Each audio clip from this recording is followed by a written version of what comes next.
सत्यानन्दचिदात्मने सर्वान्तरात्मने श्रीमद् वेङ्कटेशाय मङ्गलम्। स्वतः सर्वविदे सर्वशक्तये सर्वशेषिने सुलभाय सुशीलाय वेङ्कटेशाय मङ्गलम्।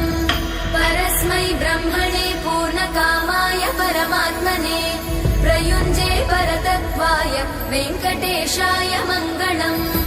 आकालतत्त्वमशान्तमात्मनामनुपश्यताम् अतृप्त्यमृतरूपाय वेङ्कटेशाय मङ्गलम्।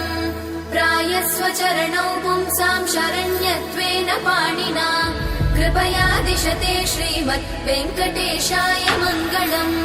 दयामृततरङ्गिण्यास्तरङ्गैरिव शीतलै अपाङ्गै सिञ्चते विश्वं वेङ्कटेशाय मङ्गलम्।